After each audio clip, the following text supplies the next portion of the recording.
Super 8లో భాగంగా ఇవాళ 2 కీలక పోరులు జరగనున్నాయి. ఇప్పటికే ఈ సూపర్ 8లో భాగంగా జరగాల్సిన న్యూజిలాండ్ పాక్ మధ్య మ్యాచ్ వర్షం కారణంగా రద్దయింది. ఇక ఇవాళ ఇంగ్లాండ్ శ్రీలంక మధ్య మొదటి మ్యాచ్ జరగనుంది. ఈ మ్యాచ్ శ్రీలంకలోని పల్లెకేలే స్టేడియం వేదికగా నిర్వహించనున్నారు. ఈ మ్యాచ్ మధ్యాహ్నం 3 గంటల ప్రాంతంలో ప్రారంభమవుతుంది. అయితే ఈ మ్యాచ్కు కూడా వర్షం ఎఫెక్ట్ ఉంటుందని నేషనల్ మీడియాలో కథనాలు వస్తున్నాయి. ప్రస్తుతం శ్రీలంకలోని నలుమూలల వర్షాలు పడుతున్నాయి. ఇక ఈ ఎఫెక్ట్ వల్లే కేలేలో కూడా ఉన్నట్లు చెప్తున్నారు. ఇక ఇదే జరిగితే నేటి మ్యాచ్ కూడా రద్దయ్యే ప్రమాదం పొంచి ఉందని అంచనా వేస్తున్నారు క్రీడా విశ్లేషకులు. మరి ఏం జరుగుతుందో చూడాలి.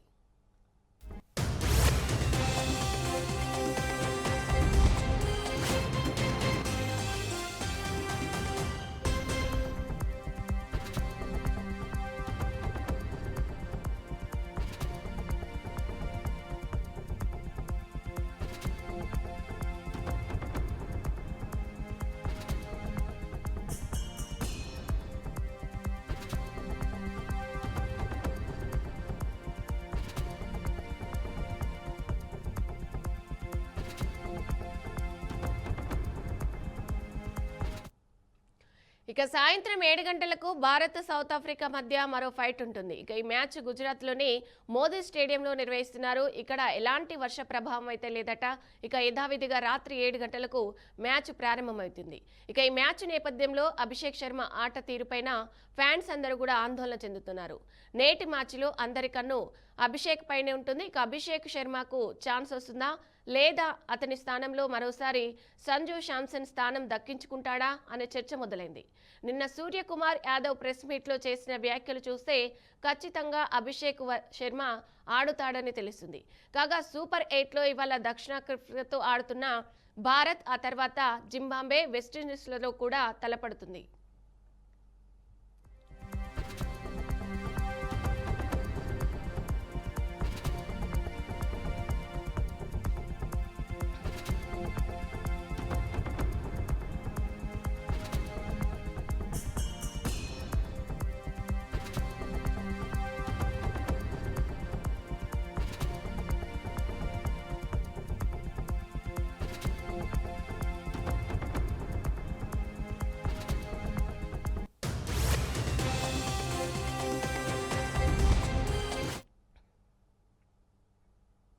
సుంకాల విషయంలో సుప్రీంకోర్టు షాక్ ఇచ్చిన అమెరికా అధ్యక్షుడు ట్రంప్ వెనక్కి తగ్గడం లేదు. ప్రపంచ దేశాలపై 10% సుంకాలను విధించిన ఆయన వాటిని 15% పెంచుతానని శనివారం ప్రకటించారు. భారత్కు 15% వర్తిస్తాయని స్పష్టం చేశారు. వాస్తవానికి సుప్రీం తీర్పు తర్వాత తనకున్న అధికారాలతో అన్ని దేశాలపై 10% సుంకాలను విధిస్తున్నట్లు ఆయన అధికారికంగా ప్రకటించి ఉత్తర్వులపై సంతకం చేశారు.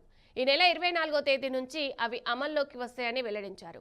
ఇక ఒక రోజు తిరిగేసరికల్లా 10% కాదు 15% విధిస్తానని తన సోషల్ మీడియా వేదికగా ట్రూత్ ద్వారా ఆయన ప్రకటించారు.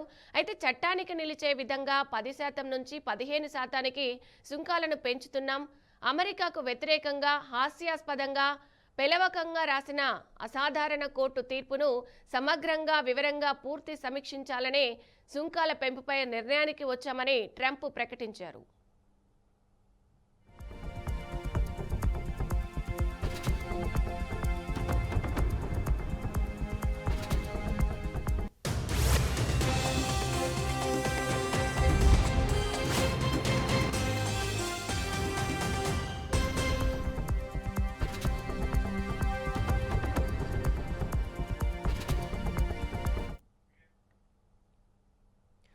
జగన్ అండ్ కోకు హిందూ దేవాలయాలన్నా హిందువులన్నా అసలు గౌరవం లేదని ఎమ్మెల్యే లోకమాధవి ఎమ్మెల్సీ కావలి గ్రీష్మ అన్నారు.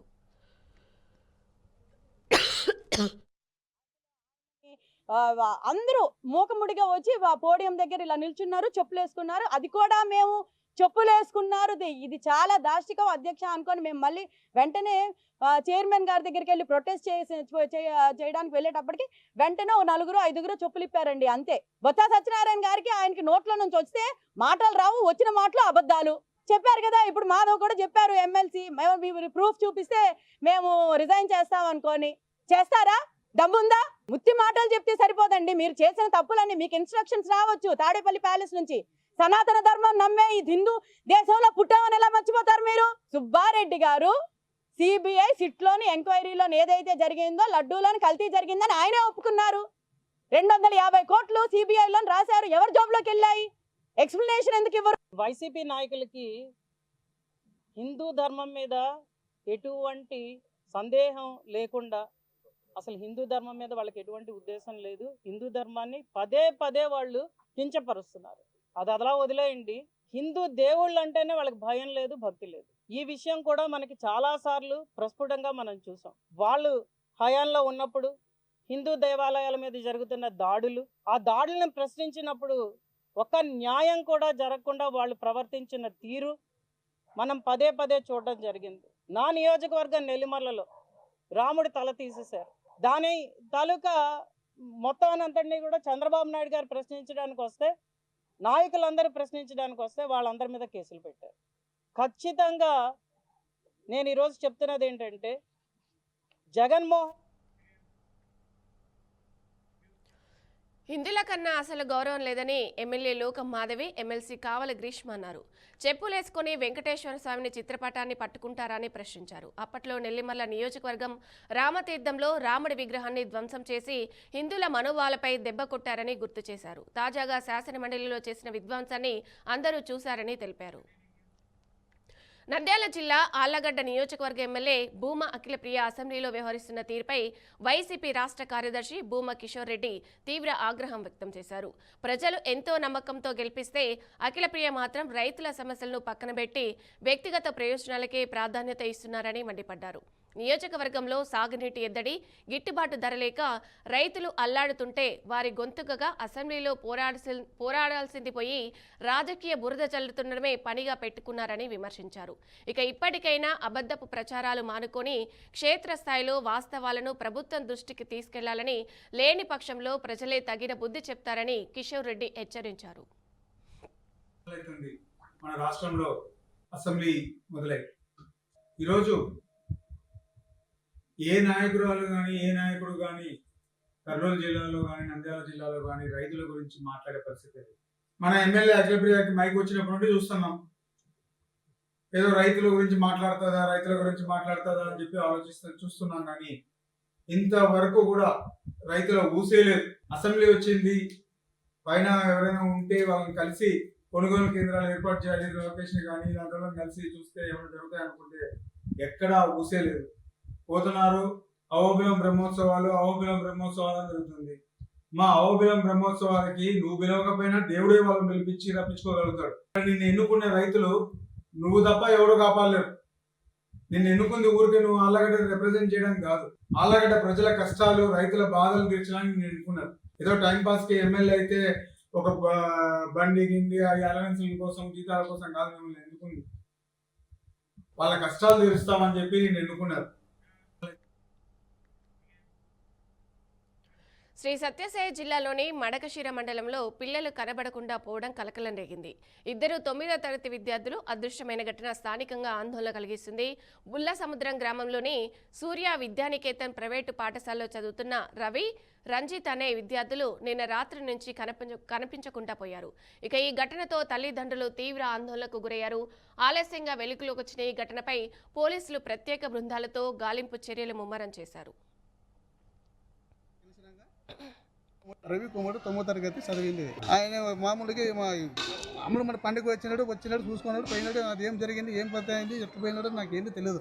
నేను 5:30 నాకు ఫోన్ చెప్పింది. అది వీళ్ళు కానీ చేయలేదు, వేరే ఒకరిని ఫోన్ చేసి పంపించింది. వాళ్ళు చెప్పినాక తెలిసినాక నేను వెంటనే పీటీ సార్కి మా భార్యకి ఫోన్ చెప్పినాను. ఇంతవరకు ఏం జరిగిందో నాకు ముందుకు ఏం తెలియదు. ఇంకా నాకు బేజర్ అయిపోయి ఏడున పట్టుకుంటాం లేక 10 కంప్లీట్ ఇస్తాం, పోలీసులకి ఇచ్చి పట్టుకుంటాం.